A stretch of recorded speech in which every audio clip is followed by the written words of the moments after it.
Jemaat yang dikasihi Tuhan, mari kita mulai kebaktian pada pagi hari ini, Minggu 7 Februari 2021. Mari kita bangkit berdiri dengan menyanyikan pujian dari Kidung Jemaat 17, bait pertama sampai ketiga.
Pertolongan kita adalah dalam nama Tuhan yang menjadikan langit dan bumi.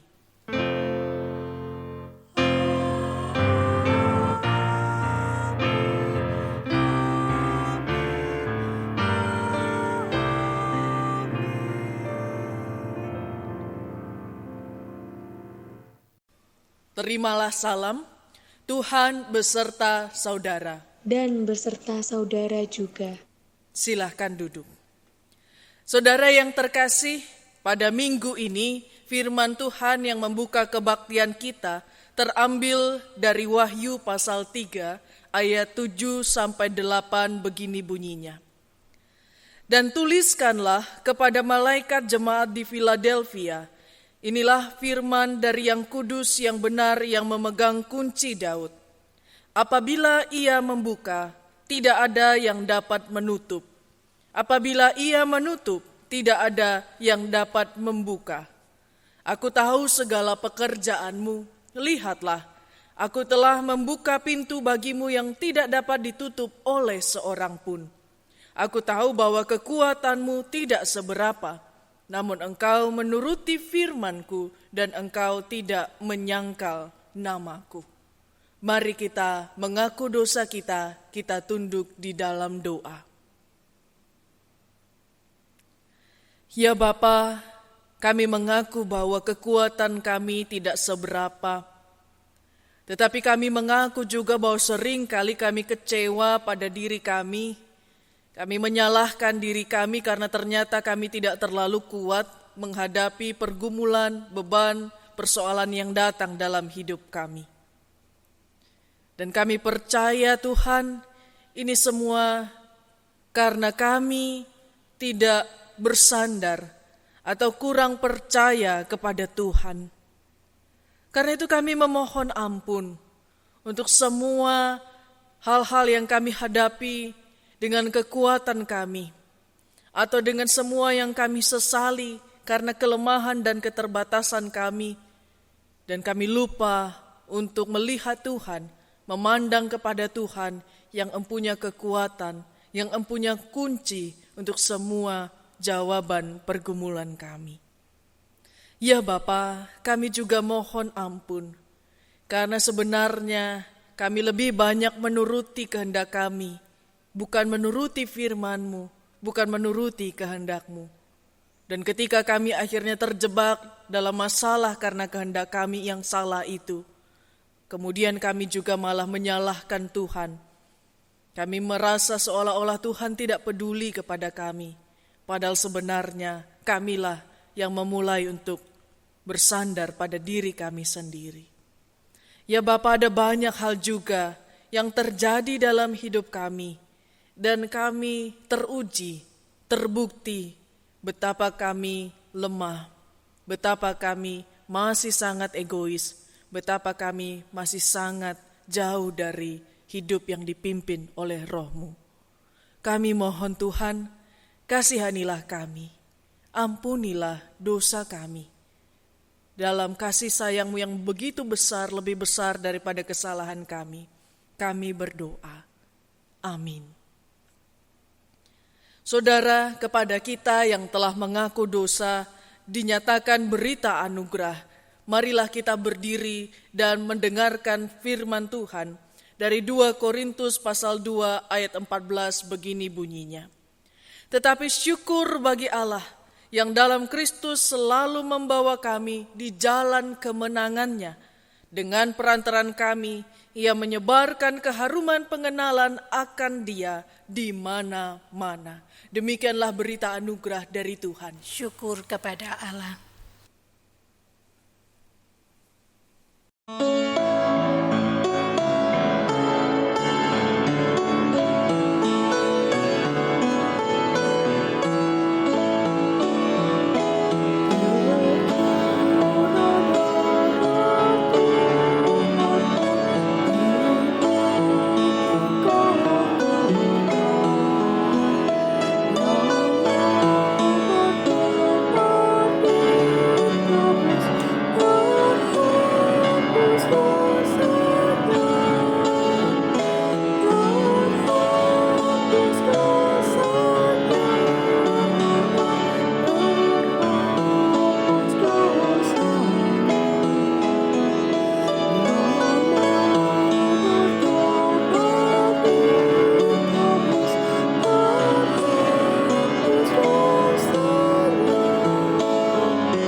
Saudara, mari kita bersatu di dalam doa.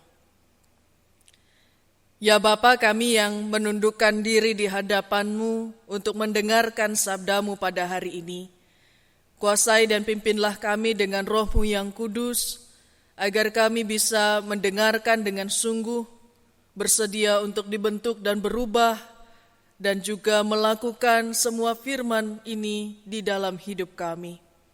Tolonglah kami ya Roh Kudus, agar hati dan hidup kami benar-benar terbuka dan benar-benar merendahkan diri, agar kami bisa membaca kisah-kisah tentang hidup Tuhan dan belajar menjadi serupa dengan Engkau. Di dalam nama Tuhan Yesus Sang Firman yang hidup, kami berdoa. Amin. Bacaan pertama diambil dari kitab Yesaya 40 ayat 21 sampai 31. Yesaya 40 ayat 21 sampai 31. Tidakkah kamu tahu? Tidakkah kamu dengar? Tidakkah diberitahukan kepadamu dari mulanya? Tidakkah kamu mengerti dari sejak dasar bumi diletakkan? Dia yang bertata di atas bulatan bumi, yang penduduknya seperti belalang, dia yang membentangkan langit seperti kain dan memasangnya seperti kemah kediaman. Dia yang membuat pembesar-pembesar menjadi tidak ada dan yang menjadikan hakim-hakim dunia sia-sia saja. Baru saja mereka ditanam, baru saja mereka ditaburkan, baru saja cangkok mereka berakar di dalam tanah, sudah juga ia meniup kepada mereka, sehingga mereka kering dan diterbangkan oleh badai seperti jerami. Dengan siapa hendak kamu samakan aku? Seakan-akan aku seperti dia. Firman yang Maha Kudus, arahkanlah matamu ke langit, dan lihatlah siapa yang menciptakan semua binatang itu, dan menyuruh segenap tentara mereka keluar, sambil memanggil nama mereka sekaliannya, satu pun tiada yang tak hadir, oleh sebab ia Maha Kuasa dan Maha Kuat. Mengapakah engkau berkata demikian, hai Yakub, dan berkata begini, hai Israel? Hidupku tersembunyi dari Tuhan, dan hakku tidak diperhatikan Allahku. Tidakkah kau tahu, dan tidakkah kau dengar? Tuhan ialah Allah kekal, yang menciptakan bumi dari ujung ke ujung. Ia tidak menjadi lelah, dan tidak menjadi lesu. Tidak terduga pengertiannya. Dia memberi kekuatan kepada yang lelah, dan menambah semangat kepada yang tiada berdaya. Orang-orang muda menjadi lelah dan lesu, dan teruna-teruna jatuh tersandung. Tetapi orang-orang yang menantikan Tuhan mendapat kekuatan baru. Mereka seumpama Raja Wali yang naik terbang. Dengan kekuatan sayapnya, mereka berlari dan tidak menjadi lesu. Mereka berjalan dan tidak menjadi lelah. Demikianlah sabda Tuhan. Syukur kepada Allah. Marilah kita menanggapi bacaan tadi dengan Mazmur 147 ayat pertama sampai 11 dilanjutkan dengan 20C. Mazmur 147 ayat pertama sampai 11 dilanjutkan dengan 20C. Kekuasaan dan kemurahan Tuhan. Haleluya. Sungguh bermazmur bagi Allah kita itu baik, bahkan indah, dan layaklah memuji-muji itu. Tuhan membangun Yerusalem. Ia mengumpulkan orang-orang Israel yang tercerai-berai.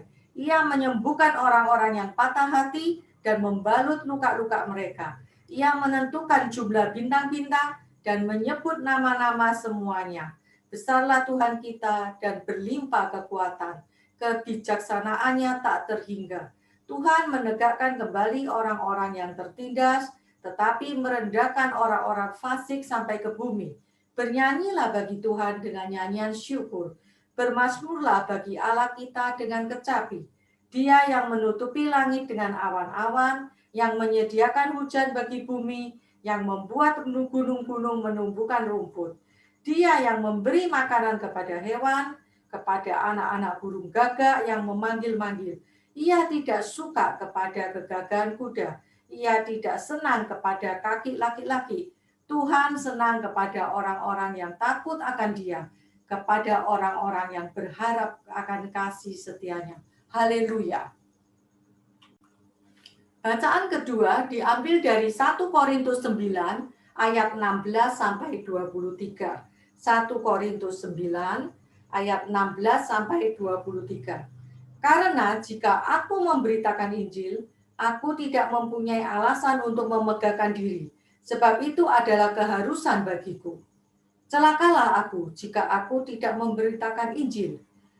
Kalau andai kata aku melakukannya menurut kehendakku sendiri, memang aku berhak menerima upah.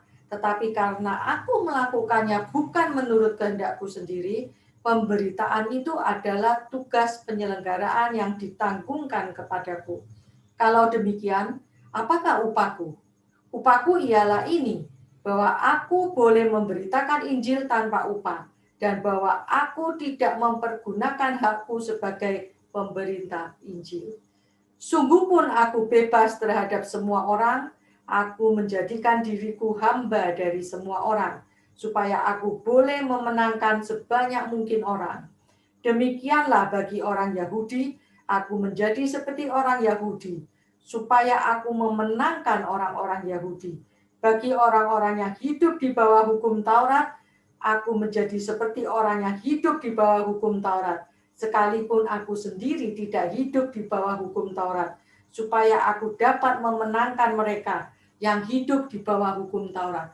Bagi orang-orang yang tidak hidup di bawah hukum Taurat, aku menjadi seperti orang yang tidak hidup di bawah hukum Taurat, sekalipun aku tidak hidup di luar hukum Allah, karena aku hidup di bawah hukum Kristus, supaya aku dapat memenangkan mereka yang tidak hidup di bawah hukum Taurat. Bagi orang-orang yang lemah, aku menjadi seperti orang yang lemah, supaya aku dapat menyelamatkan mereka yang lemah.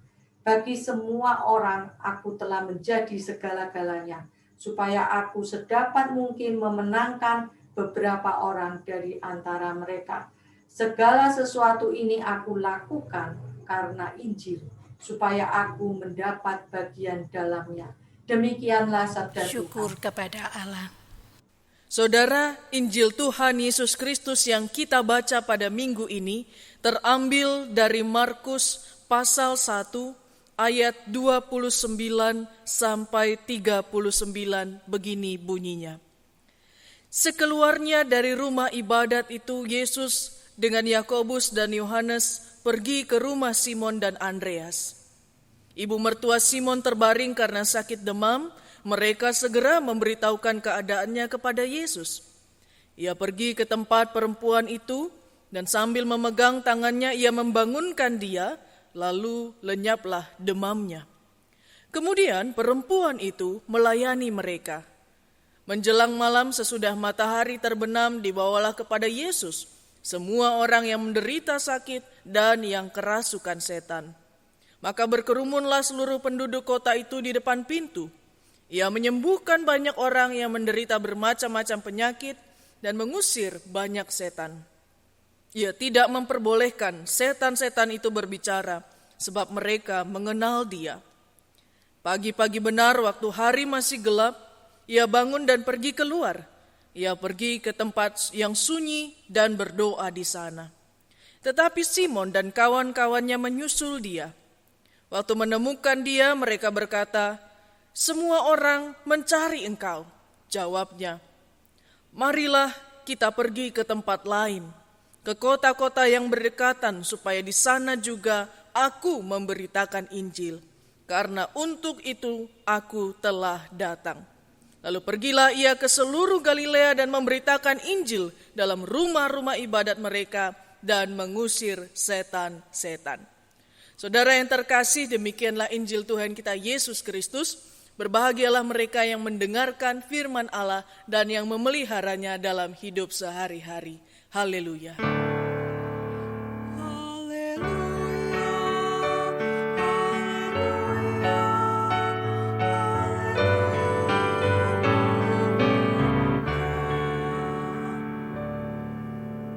Saudara yang terkasih, ada yang mengatakan bahwa sebenarnya pada saat ini kita sedang mengalami dua jenis pandemi.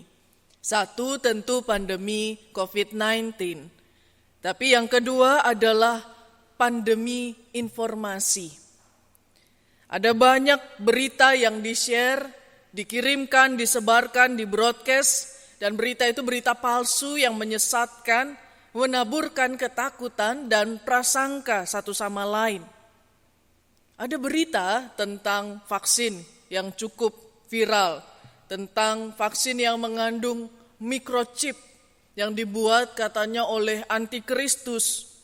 Ada juga isu tentang barcode yang harus dicapkan kepada orang-orang yang menerima vaksin, dan kemudian karena barcode itu nanti maka data kita, semua gerak-gerik kita bisa dipantau bahkan dikendalikan oleh pihak-pihak lain yang kelihatannya punya niat jahat.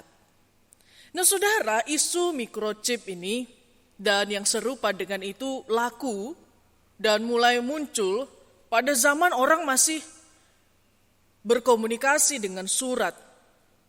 Sudah ratusan tahun yang lalu isu ini ada. Zaman itu belum ada komputer dan belum ada ponsel, belum ada jaringan internet. Nah, ketika berita ini muncul di zaman sekarang, saya pikir wah pasti nggak laku lah, ya, karena orang tahu teknologi. Pasti tidak akan ada yang menanggapi lah. Tapi ternyata saudara banyak juga yang meneruskan berita ini, memviralkannya, muncul di media sosial, disebarkan lewat media-media komunikasi, chatting. Dan ternyata banyak juga yang khawatir dan takut karena isu ini sampai-sampai tidak menerima, tidak bersedia untuk divaksin. Maka tujuan berita ini disebarkan berhasil. Tujuan untuk membentuk ketakutan, tujuan untuk membuat kita jadi curiga dan penuh prasangka, dan akhirnya kita tenggelam dalam penderitaan yang lebih buruk lagi. Nah, saudara, kalau kita bertanya pada para ahli, microchip atau barcode ini tanpa harus divaksin dulu, saudara sudah sebenarnya menyetorkan data pribadi saudara ke pihak lain kok. Selama saudara punya ponsel, punya komputer atau punya laptop di mana saudara sendiri yang setorkan sidik jari, setorkan untuk pengenal wajah, saudara yang setorkan foto, tanda tangan, saudara yang masukkan info posisi GPS saudara, saya ada di sini sekarang. Saudara juga masukkan data transaksi keuangan, dokumen rahasia, nomor KTP, KK. Waktu kita punya nomor ponsel kan sekarang wajib harus daftar, harus registrasi dengan nomor KTP. Maka data pribadi kita sudah ada, sudah bisa dipakai oleh pihak lain. Gadget juga sudah bisa menggantikan pengendali kita. Kita diatur dengan alarm kapan harus bangun, kapan harus melakukan ini itu. Bahkan ada yang canggih sekarang bisa mengatur kapan kita harus minum air, diingatkan. Bahkan kita diingatkan kapan harus olahraga, rute perjalanan kita, jumlah langkah kita, denyut nadi kita, oksigen dalam darah kita sudah bisa dibaca oleh alat-alat yang kita punya, yang kita izinkan untuk mengambil data hidup kita. Bahkan daftar belanja, hobi, buku yang saudara baca, semua yang saudara sedang pakai itu bisa dilacak atau diketahui oleh pihak lain. Bahkan ketika saudara mematikan semua gadget pun, maka semua orang sebenarnya di atas muka bumi ini tidak ada yang bisa bersembunyi. Semua bisa dilacak oleh kecanggihan teknologi. Maka tidak perlu ada vaksin dan barcode dan microchip pun, sebenarnya yang diisukan oleh isu microchip ini sudah terjadi. Dan itu saudara tanpa sadar dan dengan sukarela memberikannya. Lalu kok takut sekarang dengan vaksin? Nah ini kan aneh saudara. Tetapi mereka berhasil. Ada ketakutan. Dan ketakutan itu membuat masyarakat jadi lemah. Saling curiga, saling prasangka. Dan kemudian tidak menjadi kuat secara fisik, secara mental. Tapi ya menjadi lemah. Nah saudara, dunia yang penuh dengan ketakutan dan sedang diperlemah ini butuh mendengarkan kabar baik. Dunia yang hilang pengharapan, lesu melihat begitu banyak masalah ini butuh mendengar berita-berita yang menguatkan dan memberi semangat. Dan itulah misi panggilan Allah. Itulah yang dilakukan oleh Tuhan Yesus. Lihat dalam kitab Injil yang kita baca, ada ibu mertua Simon yang jatuh sakit. Ada yang menafsirkan dia jatuh sakit karena stres, karena khawatir. Dia jadi demam karena menantunya mungkin satu-satunya pencari keuangan, pencari nafkah di dalam keluarganya, malah meninggalkan perahunya, meninggalkan rumah dan istrinya yang hidup ada di dalam kemiskinan, lalu malah mengikuti seorang rabi yang entah kapan punya masa depan. Mungkin sang ibu stres karena dia sedih, dia khawatir. Bagaimana anak perempuannya yang ditinggal itu dan masa depannya. Tapi lihat apa yang dilakukan Tuhan Yesus ketika dia ada di rumah Simon dan dia mendengar ada seorang ibu yang jatuh sakit. Tuhan Yesus datang dan menemui sang ibu. Dan Tuhan Yesus dicatat, Tuhan Yesus memegang tangannya, membangunkan dia, mengangkat dia dalam bahasa aslinya.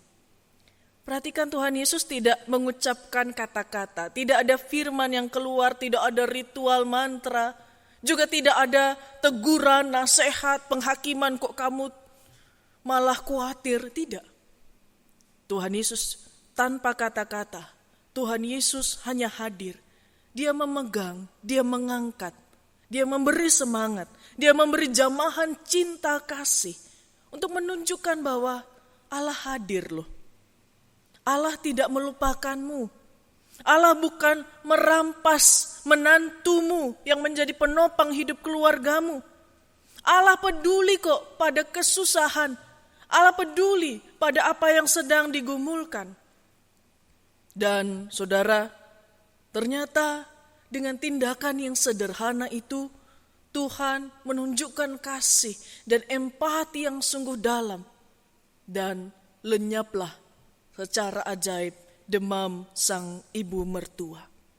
Dan bukan hanya sembuh, tetapi dia juga kemudian bangkit berdiri dan melayani Tuhan Yesus dan rombongannya dengan pelayanan yang terbaik. Saudara, ketika sang ibu mengalami perjumpaan dengan Kristus, dia disentuh oleh kasih-Nya yang ajaib, Tuhan hadir dalam hidupnya, maka dia bisa mengalami kelegaan, dia bisa melepaskan kekhawatiran dan ketakutannya. Masalahnya pasti ada di depan, tetapi dia tidak takut lagi, dia tidak memandangnya dengan penuh kecemasan.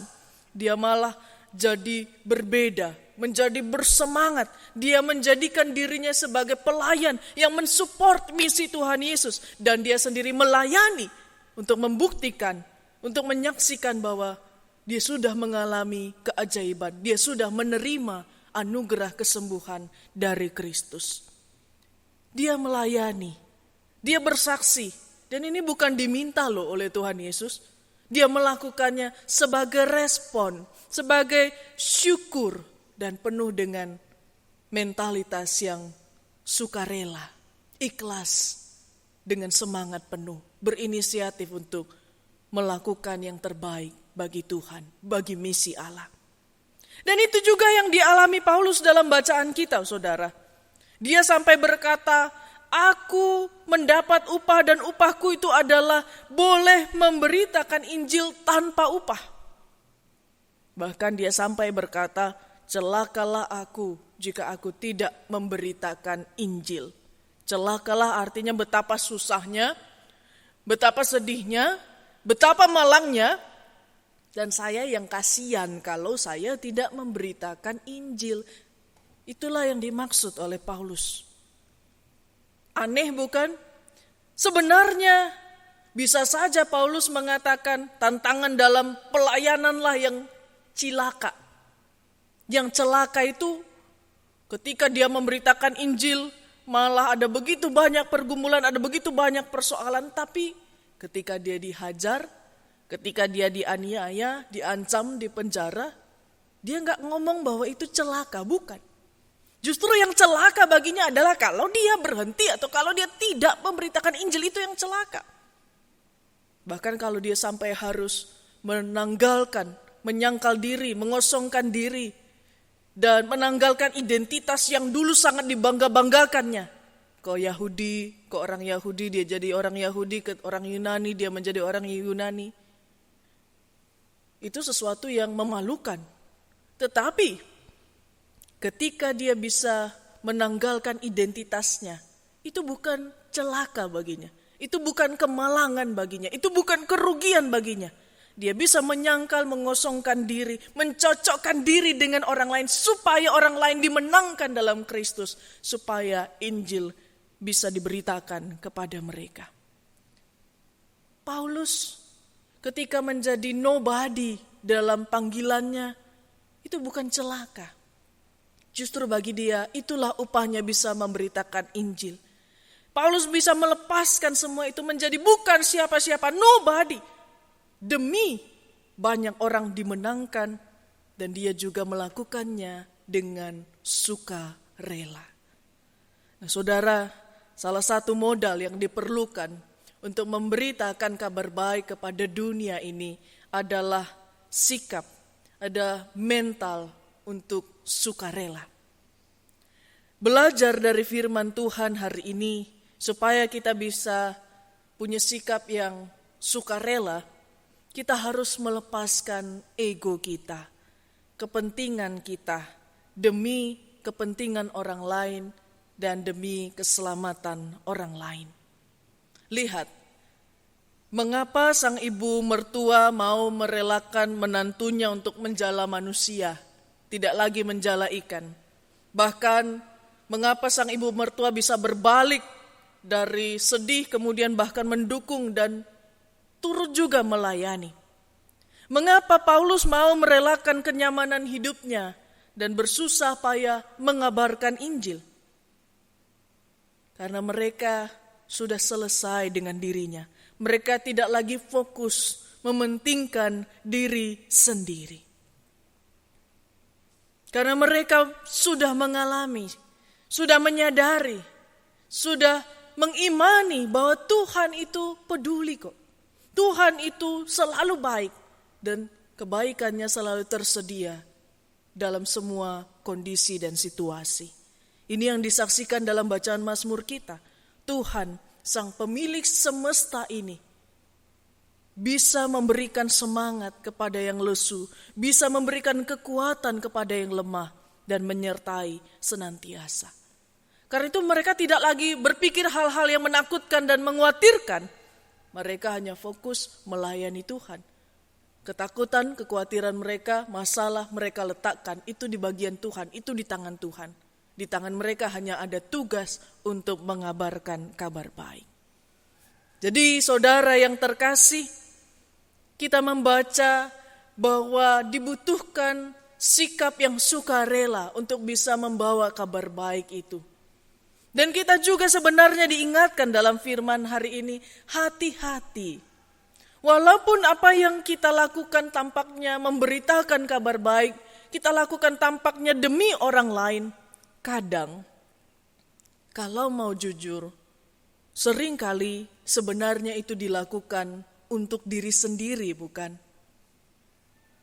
Lihat saat Injil Markus mencatat, saat itu seluruh kota, seluruh penduduk kota datang mencari Yesus.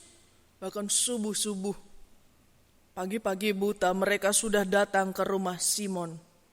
Mencari Tuhan Yesus. Mereka membutuhkan Tuhan Yesus. Meminta pertolongan, disembuhkan, dibebaskan. Tapi ketika Simon bilang, Tuhan, ada banyak yang sedang mencari Engkau, Tuhan Yesus malah memutuskan, mari kita pergi ke tempat lain. Ini keputusan yang sekali lagi aneh. Kok Tuhan Yesus tidak peduli?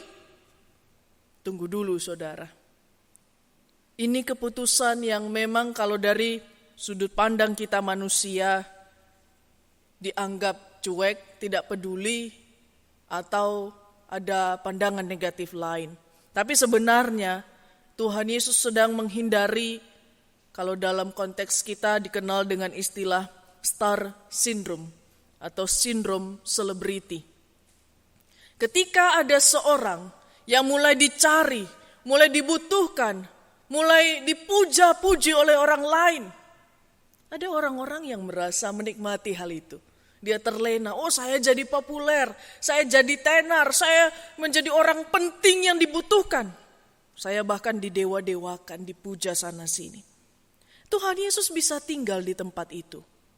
Menikmati semua popularitas itu dan ketergantungan orang lain pada dirinya.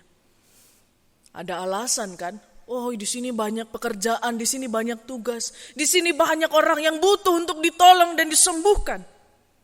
Tapi lihat, setelah Tuhan Yesus berdoa, dia memutuskan untuk tidak tinggal tapi harus pergi. Dalam Markus 1 ayat 38 Tuhan Yesus menjawab, marilah kita pergi ke tempat lain, ke kota-kota yang berdekatan supaya di sana juga aku memberitakan Injil. Karena untuk itu aku telah datang. Tegas.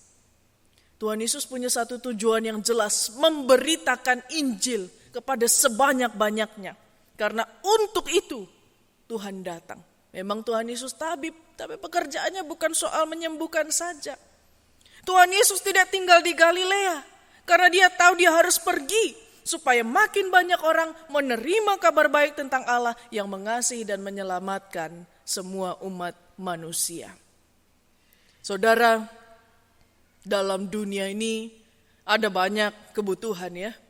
Ada banyak tugas, ada banyak hal yang diharapkan agar kita lakukan, ada banyak orang yang harus kita layani, ada banyak bidang-bidang pelayanan yang harus kita kerjakan. Tapi memang kita kan tidak bisa ya melayani semua orang, melayani semua kebutuhan. Kita juga tidak bisa menyenangkan hati semua orang. Tapi saudara belajar dari Tuhan Yesus. Kita bisa tidak salah kok dalam keterbatasan kita itu. Asal kita tetap ingat dan fokus pada apa tujuan kita saat kita melayani Tuhan, saat kita menjadi pemberita Injil, pemberita kabar baik. Kita memang memberitakan Injil demi banyak orang, tapi harus ada satu yang dicatat.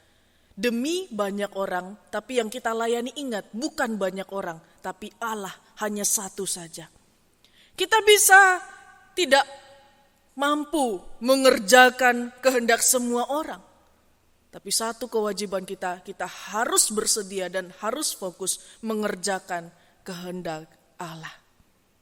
Jadi saudara, mari kita tetap memenuhi tugas panggilan kita untuk memberitakan Injil, memberitakan kabar baik.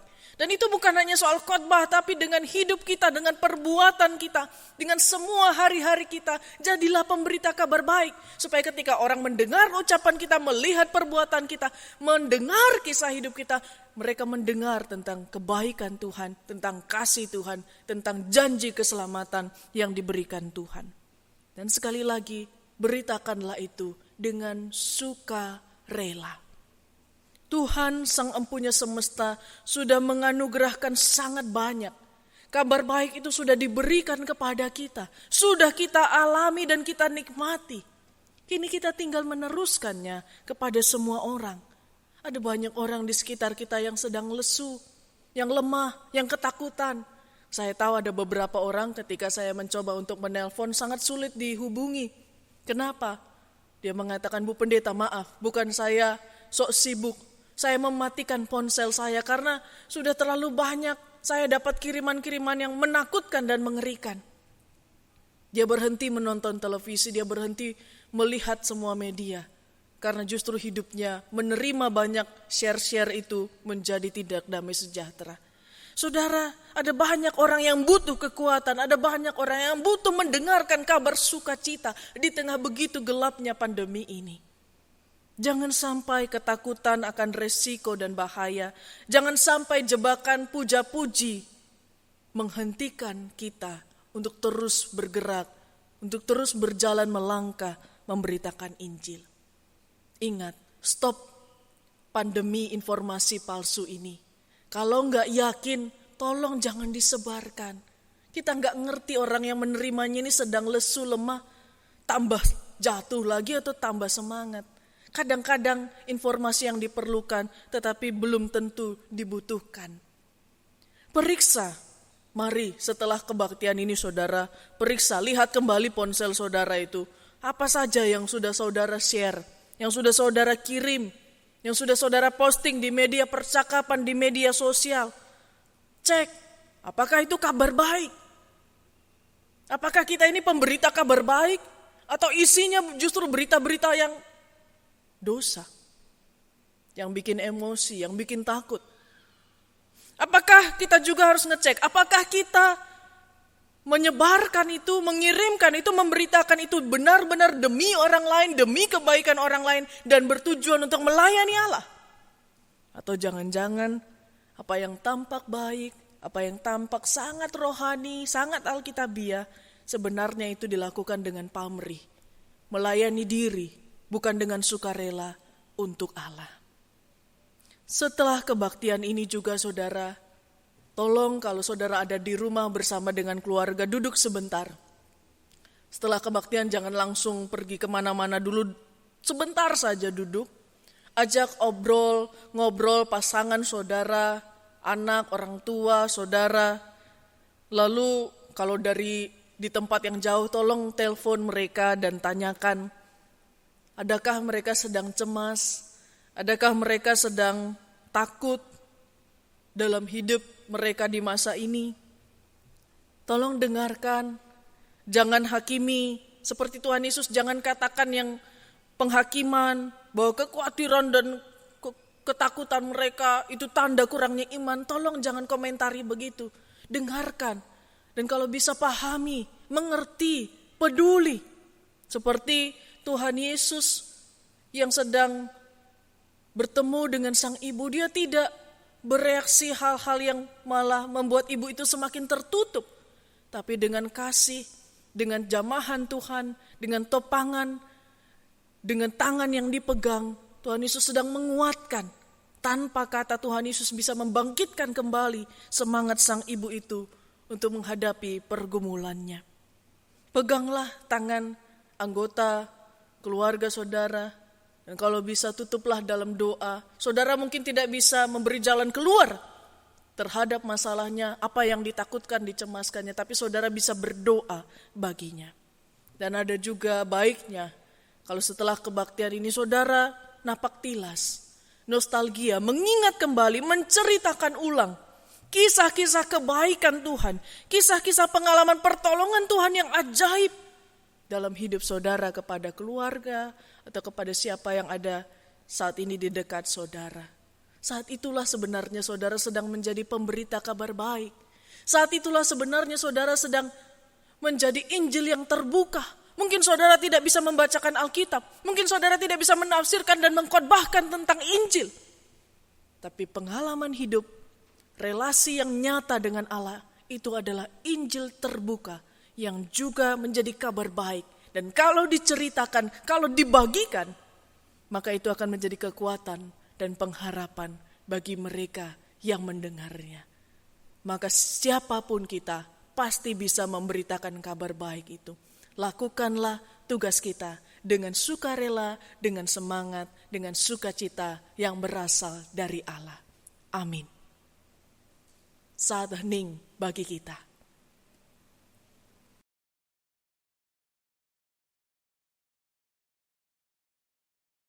Marilah kita bersama dengan umat Allah di masa lalu, masa kini, dan masa depan. Mengingat janji baptisan kita dengan mengikrarkan pengakuan iman rasuli.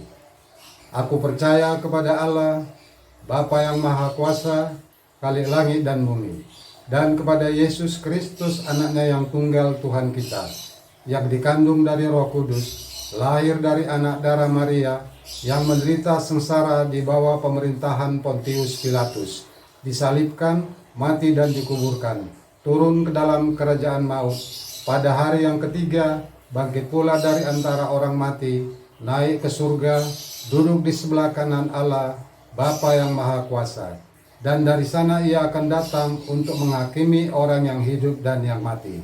Aku percaya kepada Roh Kudus, gereja yang kudus dan am, persekutuan orang kudus, pengampunan dosa, kebangkitan orang mati, dan hidup yang kekal. Amin.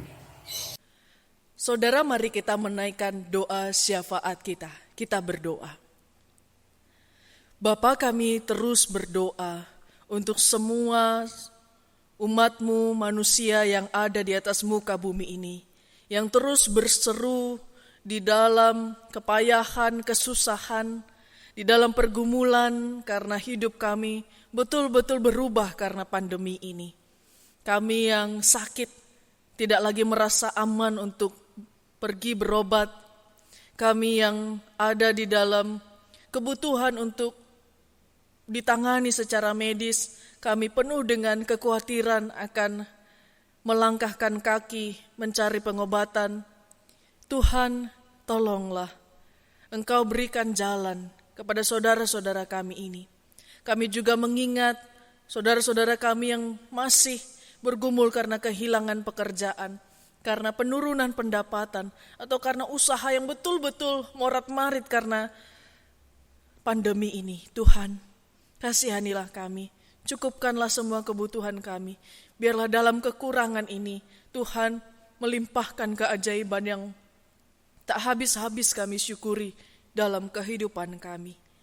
Kami juga terus berdoa bagi anak-anak kami yang sekolah, yang kuliah, juga Bapak Ibu kami yang mengajar, yang mendidik di sekolah, di kampus, atau di mana-mana tempat.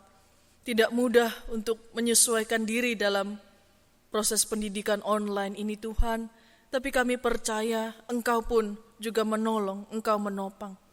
Kami mengingat saudara-saudara kami sekarang yang juga terus ada di dalam kekhawatiran, ketakutan, karena sendirian, karena tidak tahu harus melakukan apa di masa pandemi ini, karena hanya bisa berada di rumah dan bahkan mengalami kebosanan, karena juga harus terjebak di rumah saja, sementara komunikasi di dalam keluarga juga tidak baik-baik saja. Atau juga kami yang ada di dalam kondisi sedang terpapar COVID dan sedang dalam proses untuk isolasi mandiri atau dalam pemulihan, penyembuhan, atau dalam pengobatan. Kami berdoa untuk saudara-saudara kami ini juga Tuhan, bersama dengan keluarga mereka yang terus menopang, merawat, dan membutuhkan juga kekuatan dan kesabaran. Tuhan, hadirlah dalam hidup mereka. Kami juga terus berdoa bagi gerejamu di seluruh dunia yang sedang terus berjuang melayani. Ketika gerejamu hadir di dunia media, ada begitu juga banyak penyesatan yang sedang terjadi. Ada begitu juga banyak Injil-Injil palsu yang diberitakan. Dan Tuhan, tolonglah lindungi umat-Mu. Kami tidak bisa saling menjaga, hadir langsung dalam kehidupan mereka untuk memeriksa apakah mereka sedang tersesat. Tapi Tuhan, kami pertaruhkan hidup mereka satu persatu. Kami juga terus berdoa untuk negara kami, untuk dunia ini, untuk pemerintah, untuk semua tenaga medis, untuk semua pihak yang sedang berjuang di tempat-tempat bencana, untuk semua orang yang sedang memperjuangkan kehidupan yang layak bagi banyak orang di sekitar mereka. Tuhan, berikan kuat kuasa Roh Kudus-Mu, berkati semua pekerjaan dan usaha mereka, dan berkati juga semua umat-Mu dan seluruh ciptaan-Mu yang sedang berproses untuk menjadi ciptaan yang baru. Tolonglah kami juga di rumah kami masing-masing saat ini, dengan apa yang sedang kami hadapi, kami letakkan semua doa syafaat ini dan seluruh kehidupan kami, umat-Mu di rumah masing-masing, di dalam satu nama Tuhan Yesus Kristus yang sudah mengajarkan kami untuk berdoa.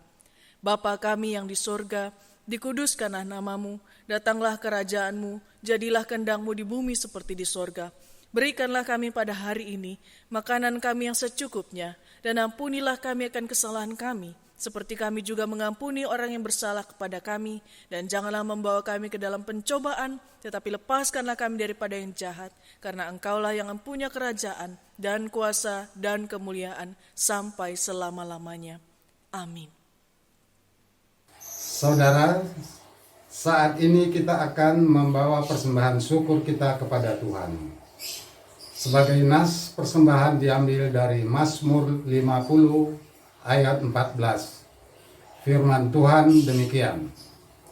Persembahkanlah syukur sebagai kurban kepada Allah, dan bayarlah nazarmu kepada Yang Maha Tinggi.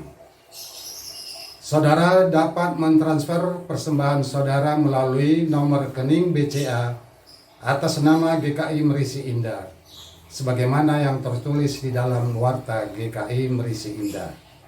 Dan persembahan juga dapat dikumpulkan dalam amplop untuk kemudian dibawa ke gereja pada saat kita beribadah di gereja.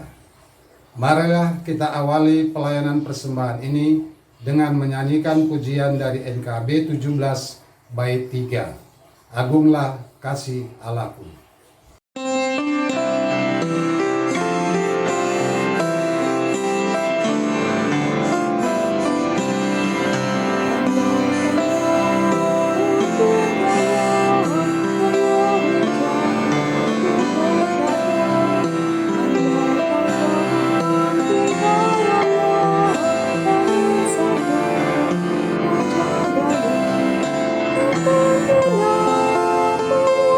Oh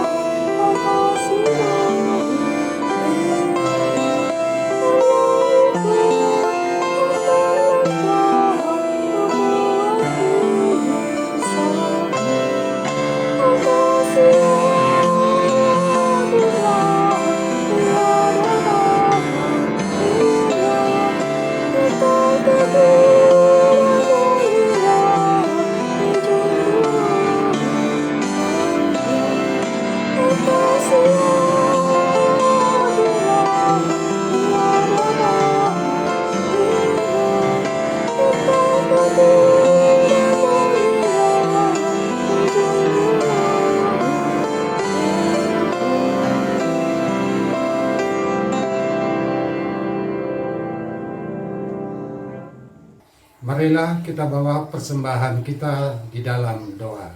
Kita berdoa. Kami bersyukur di hadapan-Mu ya Tuhan, karena hari ini kami dapat berhimpun untuk belajar dari firman-Mu, memuji nama-Mu dan berdoa. Kami juga bersyukur atas berkat-Mu yang melimpahi kehidupan kami dan keluarga kami. Saat ini kami mengumpulkan persembahan kami. Kiranya Tuhan berkenan menerimanya, dan kiranya persembahan kami dapat dipergunakan untuk kebaikan bagi sesama. Dalam nama Tuhan Yesus kami berdoa. Amin. Saudara, marilah kita menyanyikan nyanyian komitmen pengutusan kita, mengakhiri ibadah ini dengan ibadah yang sejati untuk mengabarkan Injil dalam setiap hari dimanapun kita berada. Kita pujikan, Ku suka menuturkan.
Saudara, pergilah dalam damai sejahtera untuk melayani Allah. Jadilah saksi Kristus. Syukur kepada Allah.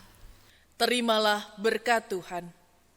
Kasih karunia Tuhan kita Yesus Kristus, kasih Allah Bapa dan persekutuan Roh Kudus menyertai saudara sekalian kini dan selamanya. Amin.